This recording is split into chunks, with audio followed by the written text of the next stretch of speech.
Hello and welcome to the third session of Faradarmani course. Today we're going to continue our discussion.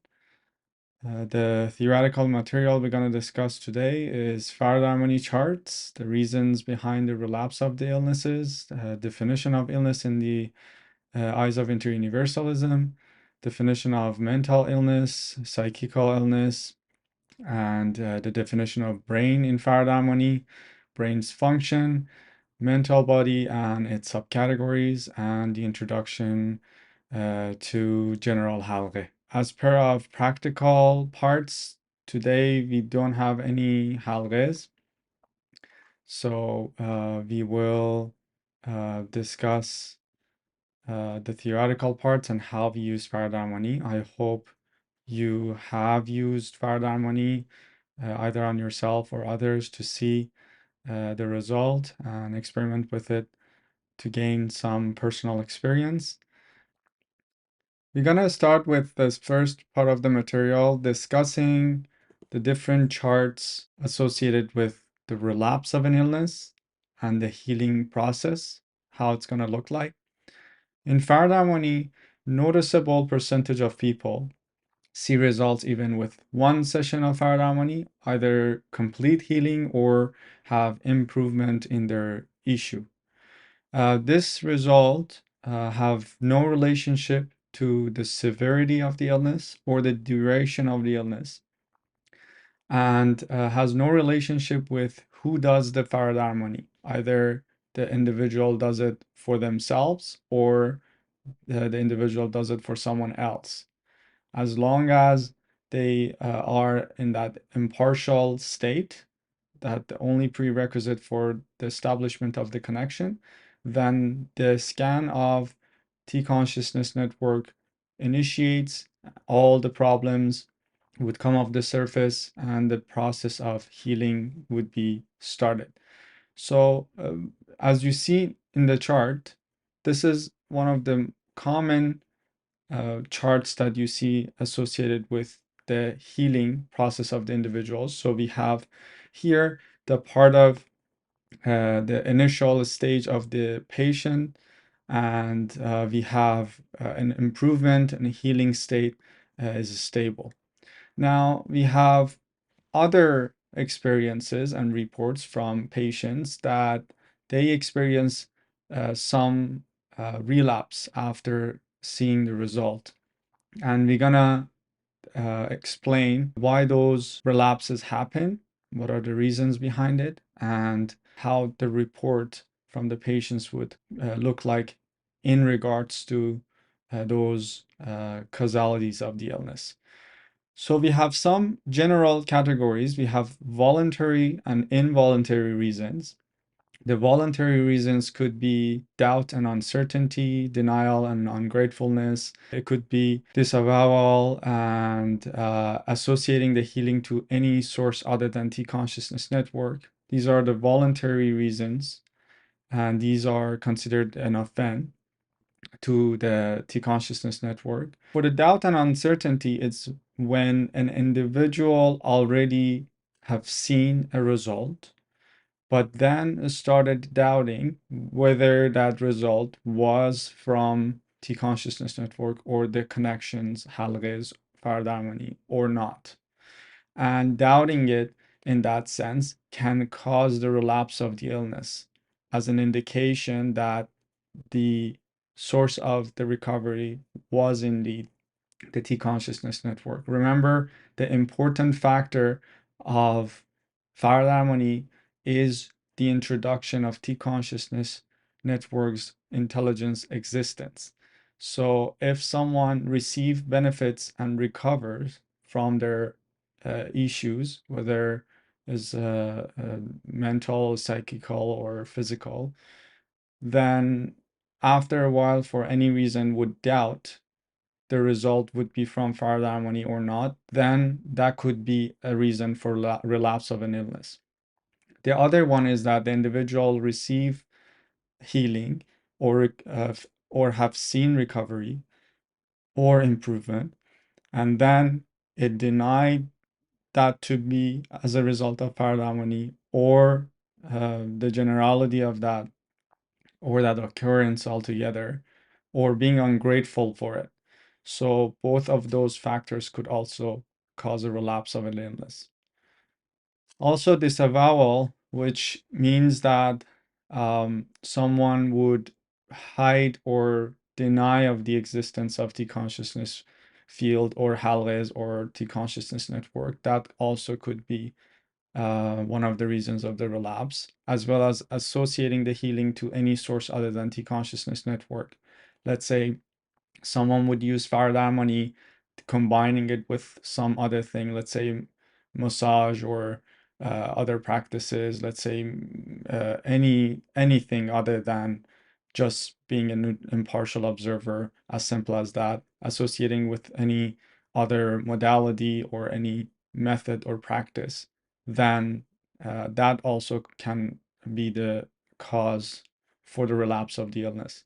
So these are the voluntary aspects of the relapse of an illness, that the individual has a role in the relapse of an illness, offenses that the individuals would have in regards to the T consciousness network. We have some involuntary reasons that the patient can experience relapses.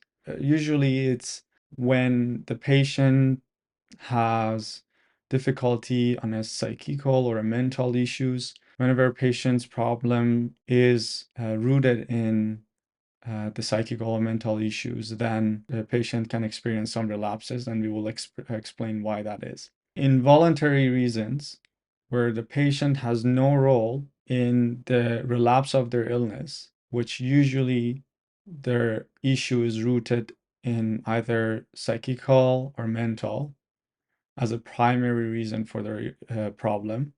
Certain operations of a psychic and mind would resist the recovery of certain illnesses and continuation of that healing. But by continuing doing Faradarmani, the individual will see result. This one is the chart for the offender's patients toward inter-universality consciousness. They have the period of illness. They are healed by the Faradarmani. They have this time span that they are in a healing state, but then one of those offense can bring them back to their initial state. Those reasons are the doubt, uncertainty, denial, and ungratefulness, and so on. For involuntary reasons, some of them are psychosomatic illnesses, some of them are mental issues, and we will discuss the differences. So here we see the chart of psychosomatic illnesses. There are two general charts for psychosomatic illnesses.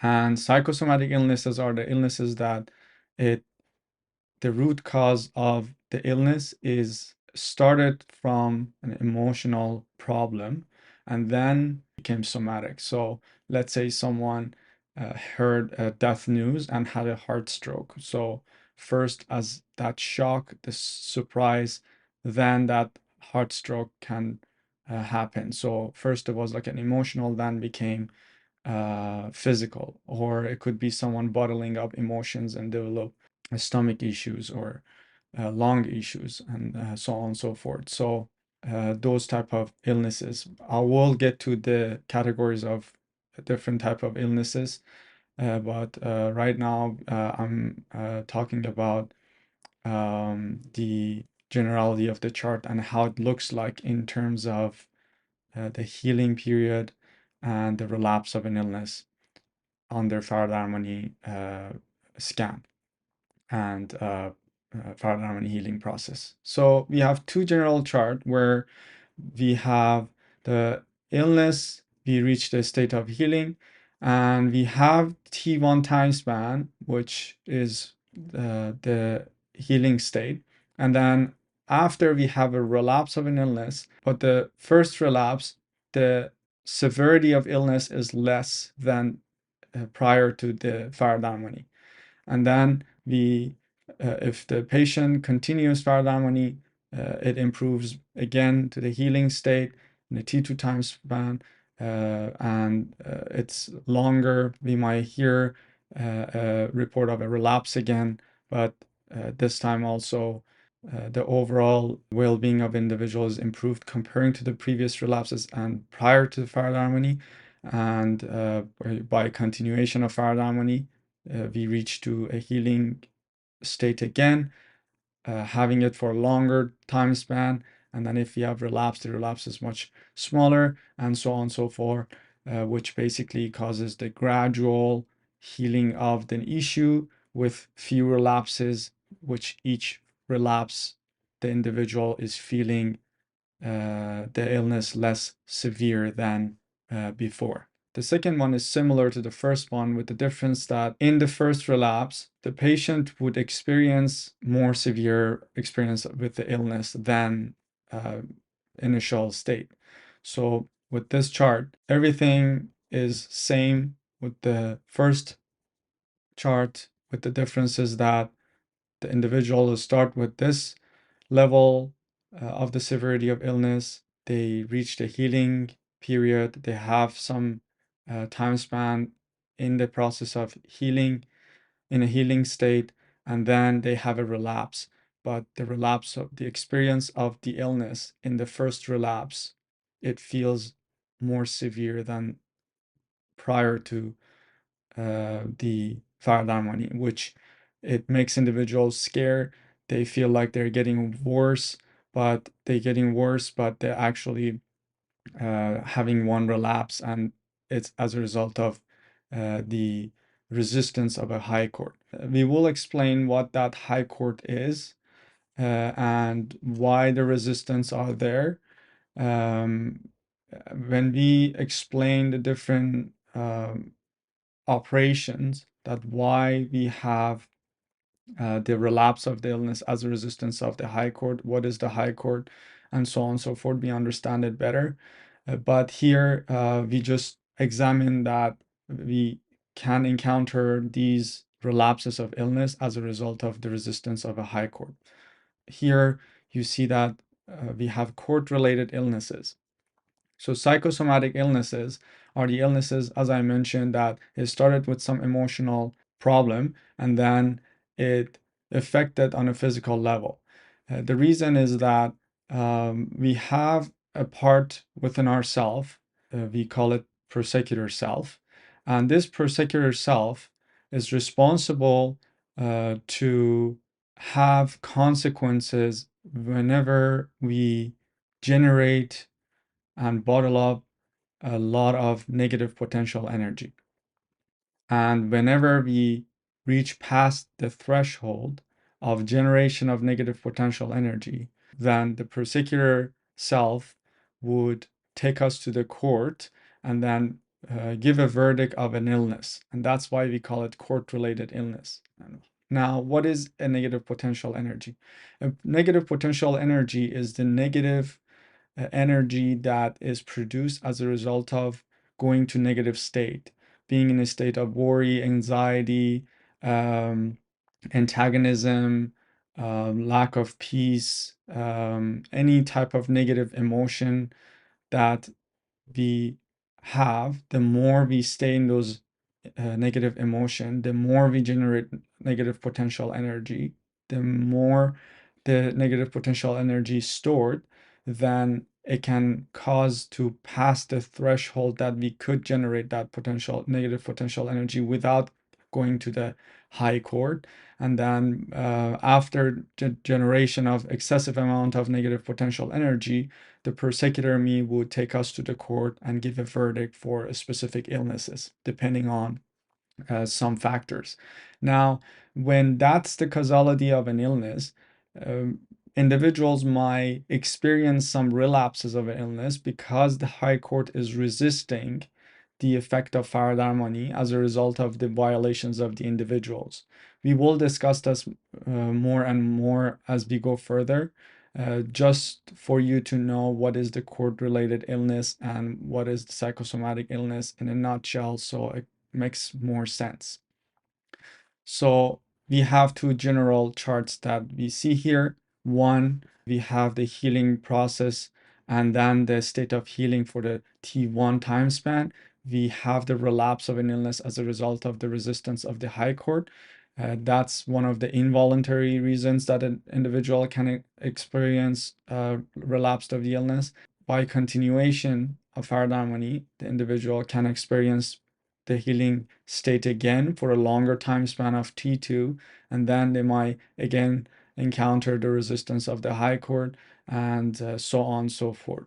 Now here, as I mentioned, the difference was the first relapse was giving a more intense experience in terms of the illness to the patient, comparing to prior to the Faradarmani, which in some cases it makes individuals discouraged and concerned for the continuation of Faradarmani, which makes it very important for Faradarmangar to explain these charts and clarify for the patients to know that these reports are normal. The next chart is related to worldview related problems.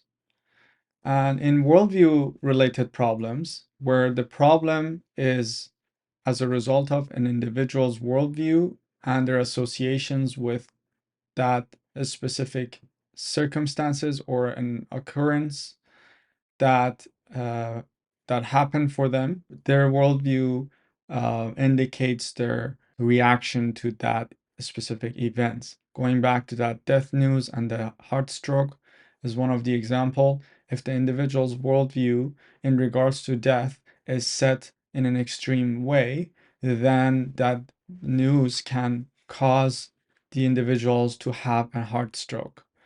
Then what happens is that with Faradarmani, they experience healing, and then they have the T1 span of time that they are in a healing state. And as you can see in the second chart, these points are the event of the relapse of an illness after a worldview related problem was presented, meaning that this is the points that, let's say, the death news is heard. So every time the individual is hearing death news, even though that they experienced healing through Faradarmani and reached a stable state, they might go back to that state whenever that event happens.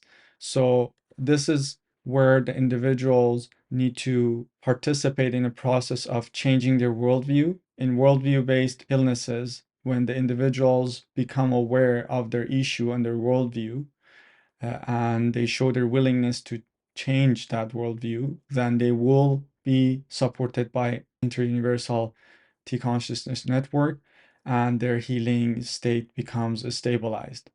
So this is one of the issues that when we recognize that the root of the individual's illness is worldview related, it requires individuals to come to the class and go through the course, become aware of the natural laws, and become aware of their problem with their worldview and be willing to shift it. Otherwise, even though that they could experience healing by Faradarmani, their illness can come back whenever those circumstances that initially caused that illness reoccur. We have other categories of illnesses, which is mental illnesses. The mental illnesses are any type of illness or any type of problem that individual's perception is compromised or disturbed or negatively affected.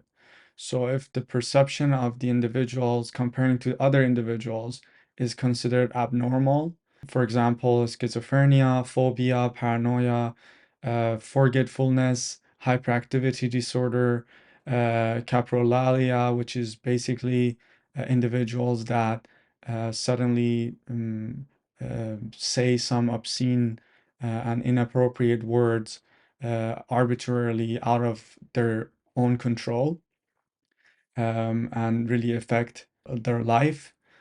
And we have similar issues that they're kind of fall under the mental illnesses category that the science world doesn't really know the reason behind it. We will discuss what are the reasons behind it. We categorize those illnesses as mental illnesses.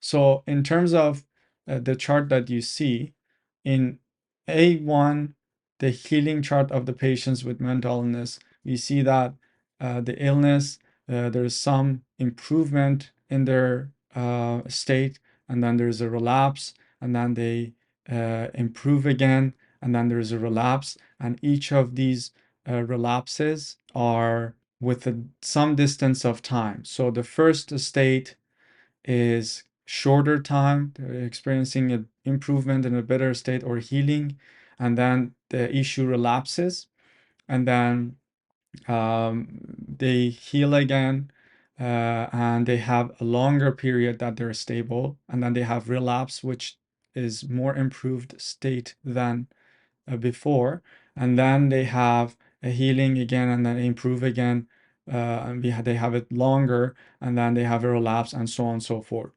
Now, there is a reverse story on that, that the individual experience healing, they have a longer time span at first, and then they have relapse, and then they have shorter healing process and a relapse, which is more improved than before, and then they have improvement, healing, and then shorter of time of a healing, and then shorter and shorter until it stabilizes. So there's two type of circumstances in terms of the mental illnesses, that one person can have that gradual with few relapses to the healing process, with the shorter and gradually increasing time spans of healing process, or the individual can experience a longer time span of healing during their uh, process of healing with the relapses, and then have that shorter and shorter and shorter until the individual actually reaches that stable healing state. Mental illnesses in Erfan Halgheh, we have another Halqeh that helps with this specific illnesses, that is called Defai. These illnesses or problems are associated with the presence of non-organic viruses, which we have a separate course to discuss about them. And even though that Faradarmani can improve the individual's issues noticeably, but in order to resolve the mental illnesses completely, we need to use the other branch of Erfan Halgheh, which we will discuss later. We will discuss the type of non-organic viruses, how they are affecting us and why they exist, and how can we protect ourselves from the contamination of those viruses. This channel, we see that there is this peak of the illness when the individuals are experiencing healing, and then you see the gradual line of the illness that shows the improvement, and these illnesses improve, and with these peaks, the individual can have fears again, because they might experience some intense symptoms. This is where the role of the Faradarmani is very important. So they've been explained what they're expecting in the process of a scan, and it is important for the individual to know that they might have some peaks of the illness, that the individual's state associated with the mental illnesses could be harsher than initial state, which in these circumstances, patients could change their mind or be disappointed or be concerned and stop the process. It is important for the individuals to know that it is an essential process for healing to be reached and achieved. So they would not just stop the process as soon as they have some of these peaks of the illness or expulsions or relapses. Now, in some cases, the individual can have multiple different problems that each would follow their own specific chart. And in their peaks and healing process, the patient report can be very strange. As you can see here in these lines, Imagine an individual have a psychosomatic illness and a mental somatic illness and a mental illness and some physical illnesses and some psychical illnesses, and each of them are following their own graph, and they have their own peaks and their own expulsions and relapses. The report of an individual can be very strange, and the abnormal report of the patient can be concerning for the patient if he or she is not aware of the necessities of or the causality, the reason behind these reports. So if the patient is aware of these charts, then they would have a better understanding of their abnormal up and down state and why it's important to continue Faradarmani and the healing process. Let's talk about the definition of mental problems. Before that, I'm going to discuss about the various bodies and the various problems associated with those bodies. If you remember in the first course, we talked about various different bodies in the eyes of Erfan Halgheh, which is based on inter-universal perspective. Human body is consisted of infinite constituents layers of existence. Having that complexity, it makes the diagnosis of the individual's issue impossible only relying on our five senses. For physical body, we are familiar with that part, our bones and muscles and nervous system and digestion system and a neurological system and so on and so forth. We have psychical body, which is responsible for our emotions. We have mental body, which is responsible for our perception. And we have astral body, and we have collective body, which also discussed later. Illnesses could be defined in relationship to various bodies. For example, in science, it's focused on a physical body, like biological parts. In acupuncture, is focused on the meridian channels. In polarity therapy, is focused on the polarity fields and energies of the body, and so on and so forth. In different modalities, they might use frequency healing, that's focused on molecular frequency. In homeopathy, they focus on the cellular consciousness part of it. And there is another view we can have on the definition of illnesses, which is categorizing the illnesses in relationship to matter, energy, and T-consciousness. In that regard, anything that is physical, for example, if there's broken bone, if there is damages on our spinal cord, these are physical. In terms of mental illnesses, because mental body is responsible for cell and body management, I'll get to those functions in a moment. A mental illness would be any abnormal thought, behavior, and desire, as well as any factor that disturbs the perception of the individual, such as masochism, sadism, anxiety or anger for no reason, hallucinations, somatic, tactile, gustatory, olfactory, auditory, visual. It could be basically an individual seeing someone physically, which is similar to schizophrenia.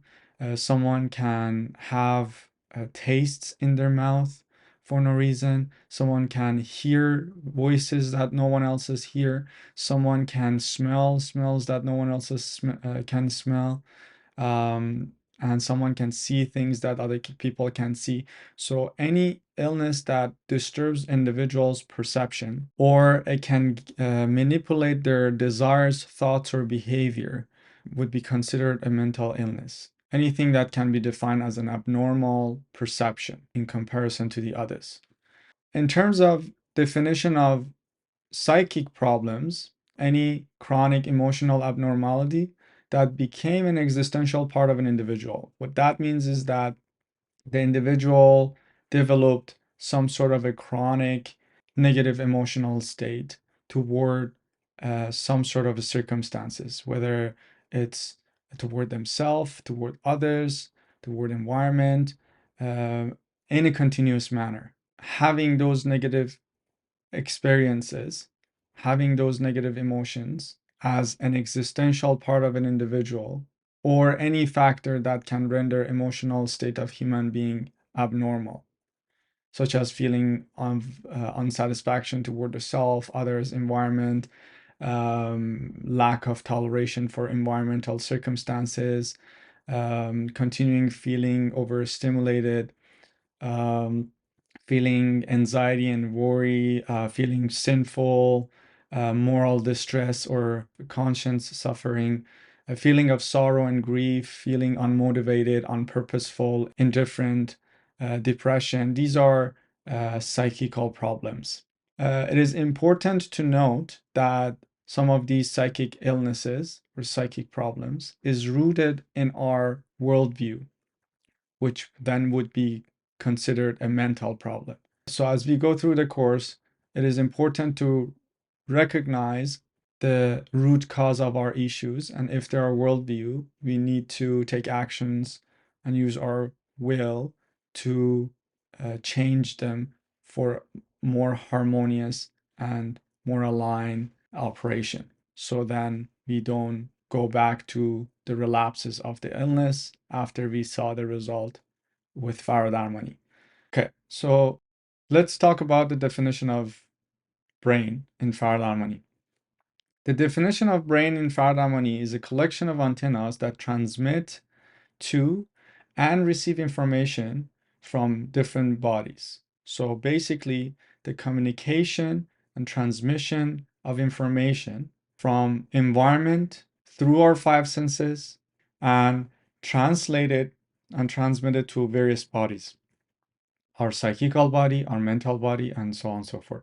It also receives information back from the mental body, psychical body, and then it would translate it to the hormonal reaction that then we have a behavior on a physical level. According to the modern science, the human brain can be like a supercomputer with remarkable abilities of controlling vital bodily functions and processes, as well as process thoughts. But the question raised in regards to that view is that if the brain is a supercomputer that processes the thoughts, who's the operator? Is the operator part of the brain or independent from the brain? We know the brain is consisted of neurons, and one neuron distributes electrical currents to the brain and act like a conductor. So the collection of the neurons can form a hypothetical electrical circuit in which all the automated system of a body is being controlled. And within this circuit, the electrical conductor, by opening and closing the synapses, causes all the automated physical and mechanical activities within the body. So basically, the neuron are operating as a conductor.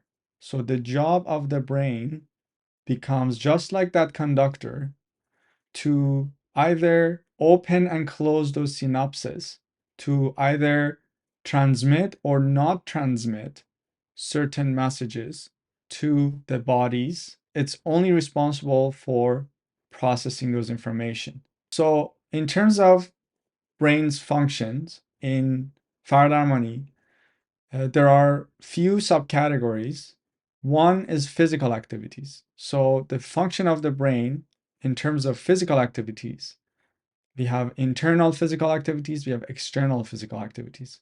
Internal would be vital life functions such as regulation of breathing, heartbeat, blood sugar, blood pressure, blood's pH, body temperature, eyes vision, eyelid movements, stomach, colons, etc. The other is discovery and the reaction, such as pain. And for the external activities is motor activities or voluntary movements, such as moving the head, hands, feet, neck, etc. And we have involuntary reactions, for example, our eyelid, and so on and so forth. The other functions of brain in Faradarmani is the activities in regards to the thoughts, the presentation of step of logic. So any thought activities would be presented on a physical level by the brain. Collection of information, learning and memorization, recalling and extraction of the memory, information arrangement, thinking, information recognition, information comparison, rationale, worldview assessment, the way we interpret of the external events and universe, information selection and decision making, which is free will, visualization, designing, volition, etc. These are the representation of thought activities on this step of logic by the brain. Another function of the brain is passion-based activities on the step of ishq. The presentation of these emotions that we have internally. So only the presentation of those emotions, not the causality of it. So the brain does not make us happy or make us sad. So what makes us happy and sad is independent from the function of the brain. The brain is responsible for transmitting those information that can then translate it to the appropriate hormones that would translate as a hormonal sadness or depression. But brain itself doesn't decide to make us sad or does not choose to fall in love or does not have preferences independent from ourself.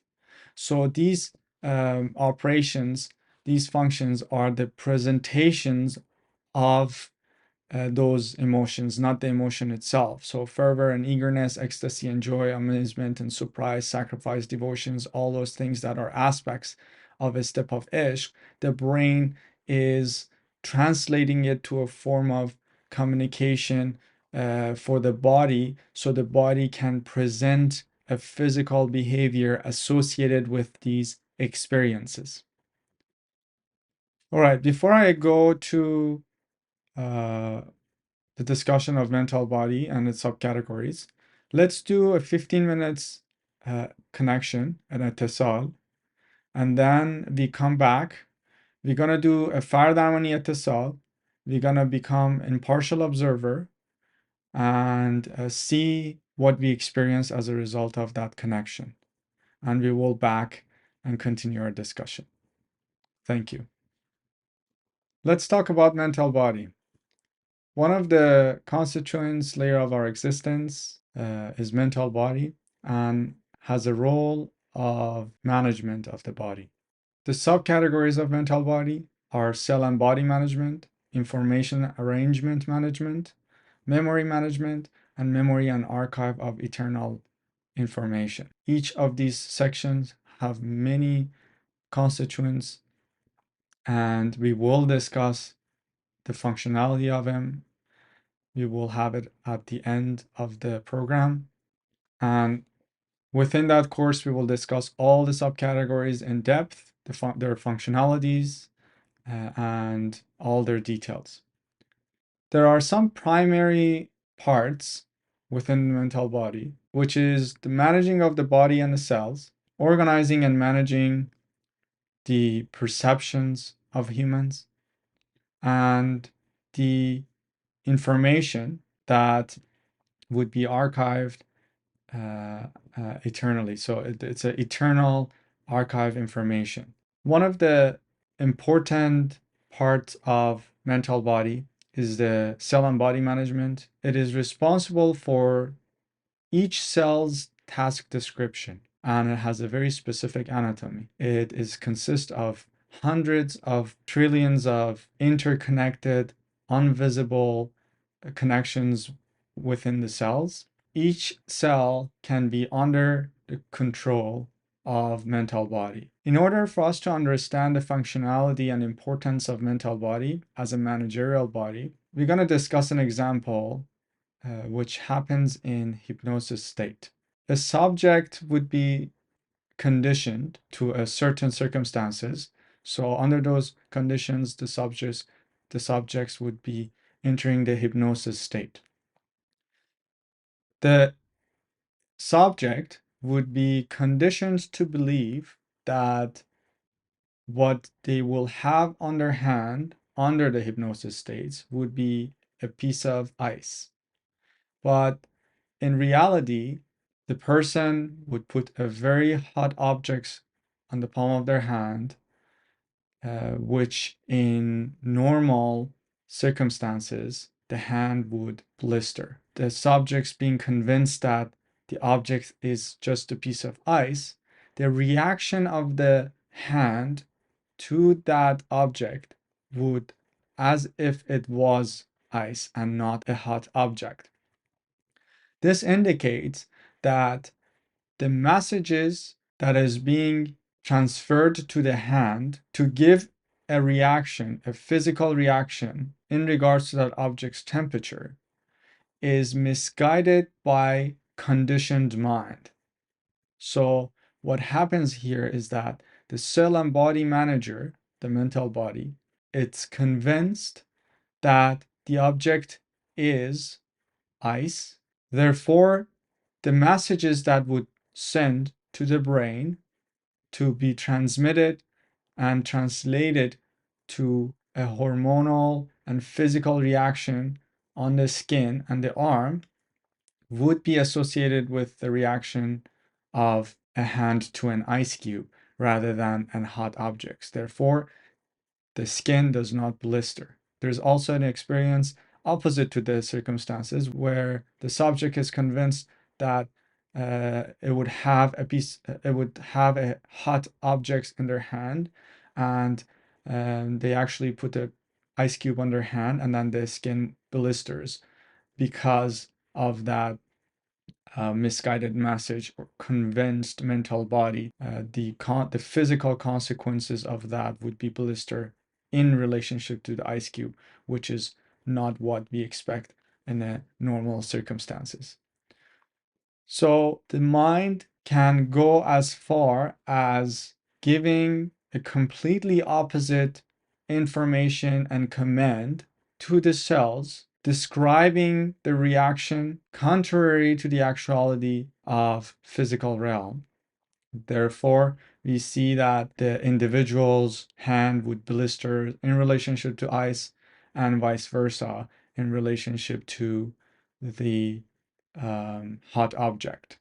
So the important factor here is if the mental body is convinced, if the mental body as a managerial body is convinced for a misleading message, then the command and the reaction of the body would be as a result of that faulty information. Now, considering that the behavior of a cell is different and not corresponding with the physicality of the circumstances, it becomes a very important consideration how we are programming our mind. Understanding that by the managerial body's deception, giving faulty commands, resulting faulty reactions in those examples, the task description of the cell drastically change as a result of that suggestions or conditioned mind. So the role of mental body is very important in terms of the task description of the cells as well as all the parts of the body.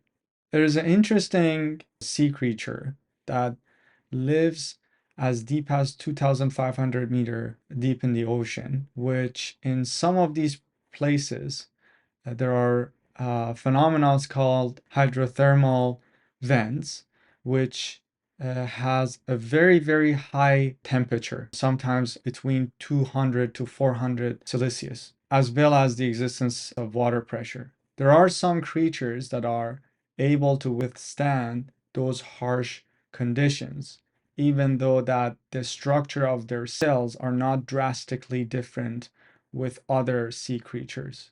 It is very interesting to consider the fact that the mental body can have an effect on the toleration level of a cell by commanding a certain task description to that cell. There are some individuals that by years of practice, they're able to put themselves into a self-hypnosis state and, for example, walk on fire and not have any burns, or they are able to swim in a very, very cold water. There is another example that indicates the important role of mental body, and those are the hysteric illnesses. Hysteric illnesses are illnesses that the physical and mechanical state of and part of the individual is completely healthy. Either it's their hand or neurons or ear or eye, but then the individual might experience, let's say, a blindness or being deaf or feeling paralyzed. So there are some cases, it's called hysteric illnesses, that that specific organ is completely healthy, that specific part is completely healthy, but then the individual is experiencing lack of operation of that parts. So we want to examine what happens in the eyes of Erfan Halgheh that the hysteric illnesses happens for individuals in regards to the mental body. Now, what happens is that, let's say someone someone is blind, has a hysteric blindness, which means that their eye is completely healthy on a physical level. There's nothing wrong with their eyes, but they are not able to see. So what happens is that if the mental body is convinced to send a faulty command to the eye, then the connection between the eyes and the brain would be disturbed in a way that the transmission of information would not occur. Therefore, the act of seeing cannot happen. How that happen? Let's say someone would program themselves saying that I wish I would be blind, but I wouldn't see this happening. If this message for real would be set in the mind, and the mind would be convinced to send such a message under those extreme circumstances, then what happens is that the individual encountering that event would have the mental body send that faulty command to the eye, resulting in blind hysterical blindness. That's one of the examples, and the importance of the mind in terms of sending messages to different parts of our body, to different parts of the cell, resulting potentially illnesses if there are faulty information. Some of the individuals that are programmed in a specific way in regards to some difficult events, then the mental reaction, the psychic reaction would determine the severity of their reaction of their body, the severity of the commands associated with a certain information to the brain and then to the other bodies. So it is important to understand that how we program our mind could actually be released under those circumstances, causing faulty command, causing illnesses and disorders. Understanding the fact that the mental body is a managerial part of our existence that gives the command for each cell's and organ's task description. Any faulty command produced from mental body can result catastrophic illnesses. Cancers, it could result in hyperactivity or hypoactivity, either cancer or atrophy. Okay. So as I mentioned, the function of the brain is subcategorizes to a few subcategories: the automation and the control of the body, the control of the involuntary movements, memory of the brain, and presentation and detection of the step of ishq and a step of logic activities that we discussed, receiving information from five senses, receiving external information from five senses, transmitting the information received from five senses to other various bodies, the mental body, psychical body, and astral body, and etc. Translating the received information from the different bodies to the language of the physics, which results production of certain chemicals within our body, activation or deactivation of certain hormones.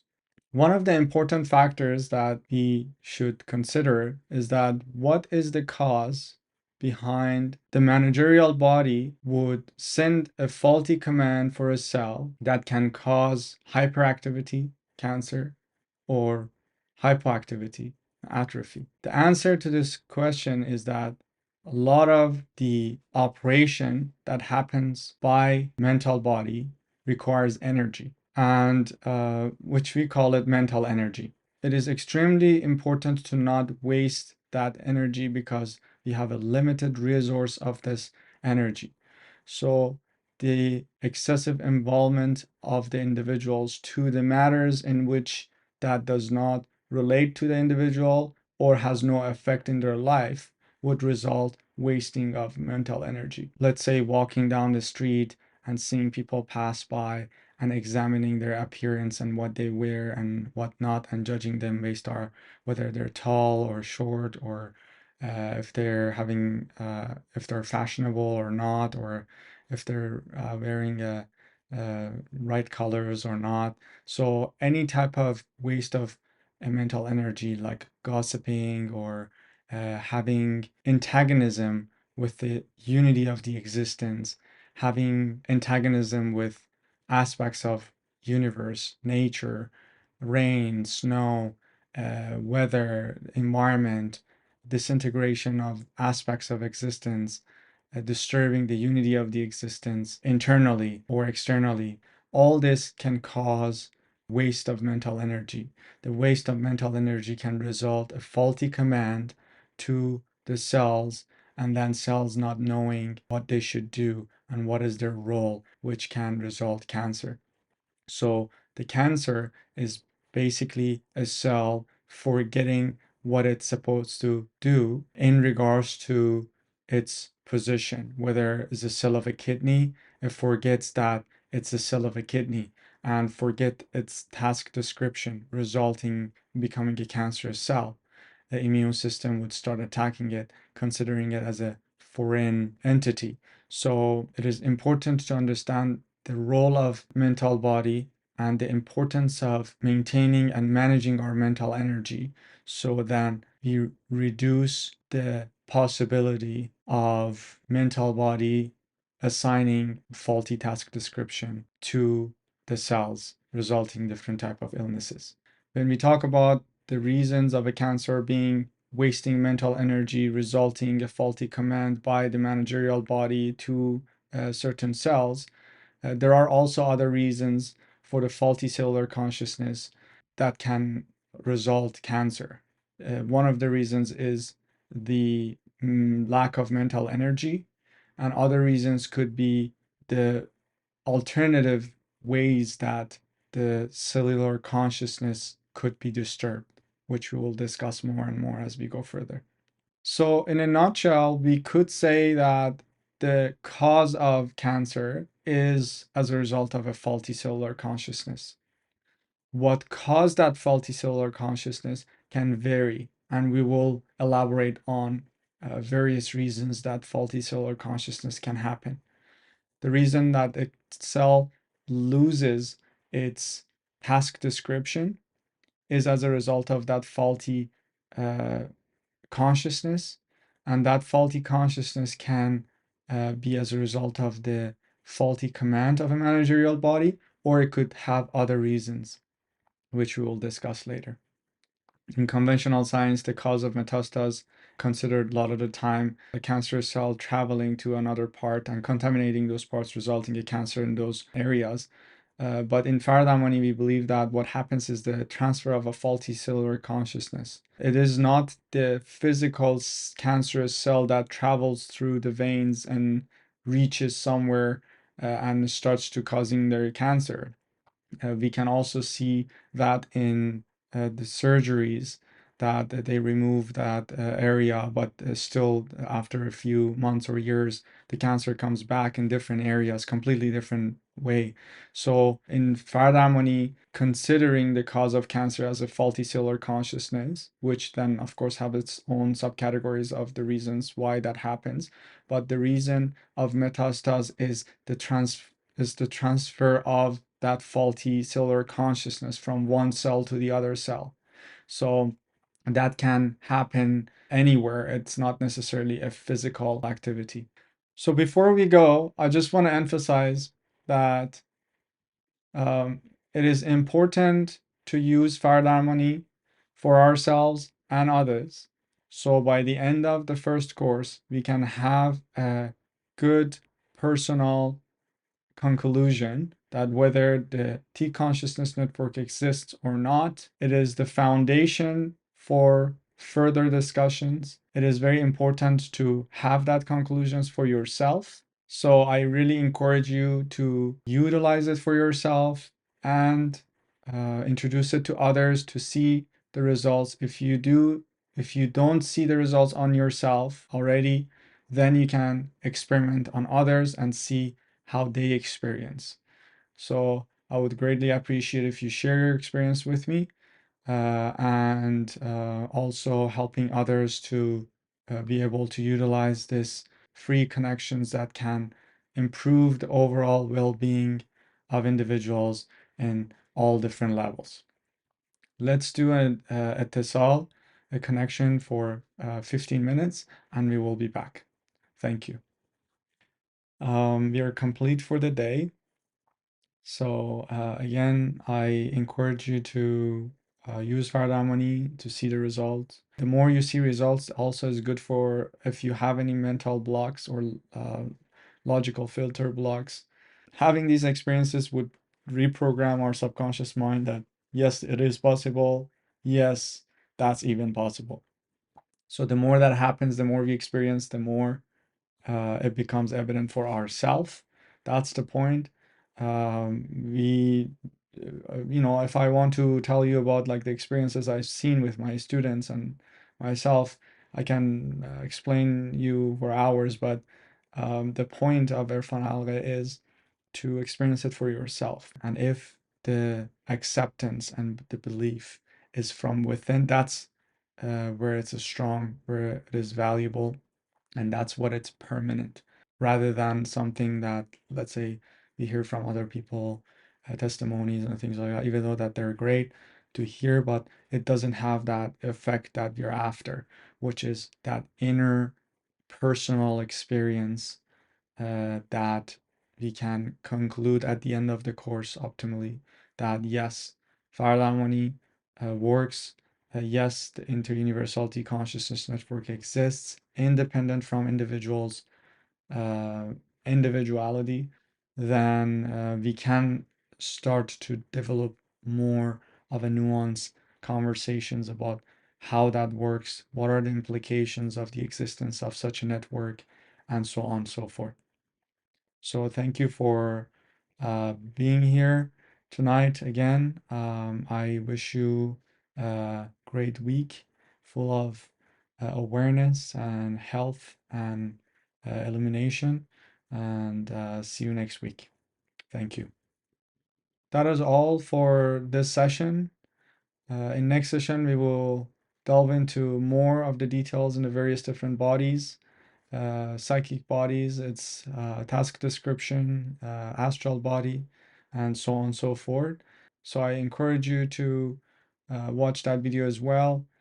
Subscribe to my channel if you like to receive more information and more videos. I encourage you to check out Dr. Tari's website and Cosmo Intel website, as well as his YouTube channel for many great videos, some documentaries in regards to cosmology. They're interesting and great documentaries. Some of the studies published in the journals, as well as some of the videos of Dr. Tari explaining about Erfan Halgheh with subtitle. So I highly encourage you to check out his channel as well as his websites. I will leave all those links down below.